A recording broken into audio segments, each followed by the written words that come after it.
Shalom, selamat pagi Bapak Ibu Saudaraku yang dikasihi Tuhan. Salam sejahtera buat saudara semua dimanapun berada. Saya mengajak Bapak Ibu Saudara untuk bersaat teduh dan berdoa dalam renungan penuntun kehidupan setiap hari. Kiranya damai sejahtera dan sukacita oleh Roh Kudus senantiasa melimpah dalam hati dan kehidupan kita semua. Tema penuntun untuk pagi hari ini adalah dipisahkan. Ayat bacaan kita terdapat di dalam Injil Matius 13 ayat 47 sampai 52 dan di dalam ayat yang ke-47 berkata demikian. Demikian pula hal kerajaan surga itu seumpama pukat yang dilabuhkan di laut lalu mengumpulkan berbagai-bagai jenis ikan. Setelah penuh, pukat itu pun diseret orang ke pantai. Lalu duduklah mereka dan mengumpulkan ikan yang baik ke dalam pasu dan ikan yang tidak baik mereka buang. Demikianlah juga pada akhir zaman. Malaikat-malaikat akan datang memisahkan orang jahat dari orang benar, lalu mencampakkan orang jahat ke dalam dapur api. Di sanalah akan terdapat retapan dan kertakan gigi.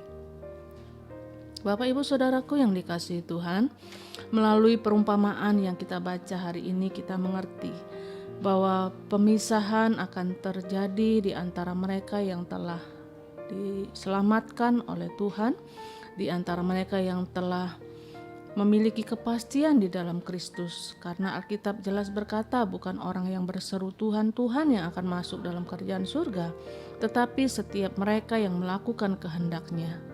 Sebenarnya Allah telah memberikan kesempatan untuk kita bertobat, tetapi seringkali kita menyalahgunakan kesempatan itu. Ada banyak orang merasa kalau dia sudah masuk gereja, maka dia pasti akan masuk surga. Sudah masuk gereja atau bahkan sudah menjadi majelis gereja sekalipun, bukanlah menjadi jaminan bahwa kita pasti masuk surga. Oleh sebab itu kita harus kembali memastikan hidup kita di dalam Tuhan. Karena pemisahan tetap akan terjadi di antara kita yang sudah diselamatkan dan dipilih oleh Tuhan. Kita harus memiliki sikap seperti Paulus untuk menghadapi pemisahan yang dilakukan oleh Allah. Jika kita baca di dalam 1 Korintus 9 ayat 26 dan 27, di situ Paulus ingin memberitahukan kepada kita bahwa jangan sampai kita yang sudah dipilih dan ditetapkan oleh Allah, jangan sampai kita yang sudah memiliki kepastian dan yang telah dipanggil untuk memberitakan Injil, tetapi kemudian kita sendiri ditolak. Berarti di sini walaupun kita sudah menjadi orang Kristen, masuk gereja, bahkan sudah melayani, kita tetap dituntut untuk hidup menurut kehendak Tuhan, berjalan menurut jalannya, dan hidup sesuai dengan aturan firman-Nya.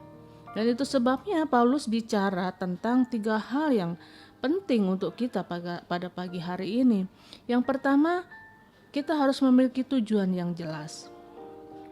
Dari ayat bacaan 1 Korintus 9 kita ketahui bahwa Paulus berkata di situ, "Aku bukan petinju yang sembarangan saja memukul. Aku bukan pelari yang sembarang saja berlari." Berarti dia memiliki tujuan yang jelas. Tujuan kita jelas, yaitu untuk menyenangkan hati Tuhan. Setiap apapun yang kita buat, setiap hal yang kita putuskan, kita bertanya kepada Tuhan, Tuhan, adakah nama Tuhan dipermuliakan melalui semuanya ini? Karena tujuan hidup kita harus jelas, yaitu untuk menyenangkan hati Tuhan dan mempermuliakan namanya. Dan yang kedua, kita belajar sebagaimana Paulus lakukan, yaitu melatih diri. Paulus mengajarkan kepada Timotius yang masih muda, dan Paulus berkata, "Latihlah dirimu beribadah." Kita harus melatih tubuh kita. Apa yang harus kita latih? Kita harus melatih tubuh kita agar jangan manja atau terbiasa mengikuti kesenangan dunia. Kita harus melatih tubuh kita sendiri supaya tubuh kita tidak terbiasa dengan hal-hal dunia. Sehingga kalau sedikit saja kita buat dosa, ada hal-hal yang tidak enak dalam hidup kita, sebelum kita bereskan dengan Tuhan, kita harus latih tubuh kita supaya tubuh kita tunduk pada kehendak Allah, supaya tubuh kita dapat menolak segala kesenangan dunia, supaya tubuh kita terlatih untuk berjalan menurut kehendak Allah, supaya hidup kita juga terlatih untuk mendengar firman Tuhan, dan supaya tubuh kita terlatih untuk peka mendengar suara Tuhan dan senantiasa berjalan seturut dengan kehendak Tuhan. Dan kita belajar untuk menguasai tubuh kita. Setelah tubuh kita dilatih, tubuh kita harus dikuasai. Itu sebabnya Alkitab berkata, roh memang penurut tetapi daging lemah. Karena itu hiduplah menurut roh dan janganlah mengikuti keinginan daging. Dan Alkitab juga berkata, barang siapa tidak memikul salib dan menyangkal dirinya, dia tidak layak bagiku. Berarti apa yang harus kita perbuat oleh setiap orang percaya? Yang pertama adalah orang percaya harus memiliki tujuan hidup yang jelas, melatih tubuh kita, menguasai tubuh kita, sehingga lewat semuanya itu firman Tuhan juga berkata, latihlah dirimu beribadah. Alkitab juga jelas berkata, seorang yang menguasai dirinya lebih dari seorang pahlawan yang merebut sebuah kota. Mengapa demikian?